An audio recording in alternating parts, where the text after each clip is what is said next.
నేను నీ దగ్గరికి వచ్చింది ఎందుకో తెలుసా? నాకు నాయనమ్మ కన్నా అమ్మమ్మ నువ్వే అంటే నాకు ఇష్టం. ఎందుకంటే మమ్మీ చెప్పింది నాకు, నువ్వు ఉప్పు కావాలన్నా కారం కావాలన్నా ఇంటికి తొందరగా పంపిస్తావు. మళ్ళీ మమ్మీకి ఏదైనా కావాలన్నా కానీ ముందు నువ్వే నిలబడతావంట.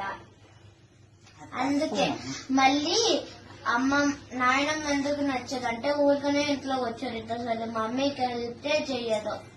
అందుకే నాకు నువ్వంటేనే ఇష్టం. అట్లా అనుకోకూడదు నాన్న, అట్లా అనుకోకూడదు. నానమ్మ ఉప్పు కారమే పంపించింది అమ్మమ్మ. నానమ్మ ఎన్ని ఇస్తుంది? ఇల్లు ఎవరిది? ఇంట్లో ఉన్న వస్తువులు ఎవరి? మేము వేసుకునే బంగారం ఎవరిది? నానమ్మ చూడు ఎన్ని ఇచ్చిందో. రోజు ఎంత డబ్బులు ఇస్తుంది? మీ డాడీ కొన్ని రోజులు జాబ్ లేకపోతే ఎవరు చూసారు? మరి నానమ్మ ఎంత మంచిది, ఇవన్నీ ఇస్తుంది. నేను ఓళ్ళు ఉప్పు కారం పప్పు, ఓకేనా? అవన్నీ కాదు, రోజు ఇంట్లో ఉంటది కాబట్టి అమ్మని ఏదైనా పని మీద కసరొచ్చు. అంత మాత్రాన నాయనమ్మ మంచిది కాదు అనుకోకూడదు, తప్పు కదా? ఓకేనా? నానమ్మ మంచిది, ఓకేనా? మీకు ఏదైనా ఎందుకు ఇప్పిది అంటే జలుబులు దగ్గులు వస్తాయని ఇప్పిదు. నేను ఒక్కరోజు వచ్చిపోతారు కాబట్టి ఏదో ఒకటి ఇప్పిస్తా.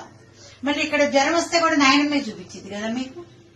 మరి ఓకేనా? నాయనమ్మ మంచిది కదా, ఓకేనా? నానమ్మతో బాగా ఆడుకుంటావా?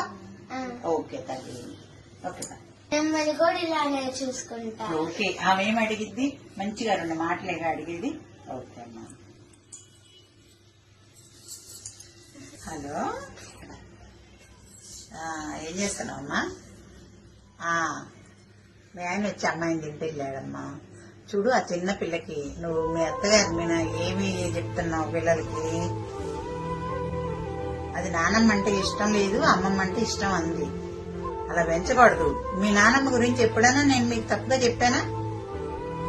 నానమ్మ ఎట్లుంది ఇంట్లో? నా పేరు అట్లా ఎత్తగానే నేను పోయి నానమ్మ ముందు వాలేదన్నా లేదా?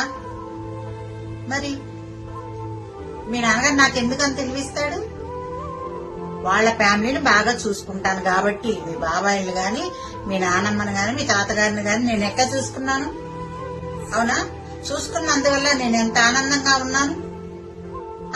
నీ పెట్టిన బంగారం అంతా మీ నాయనమ్మది కాదు? మరి ఎక్కడి నుంచి వచ్చింది?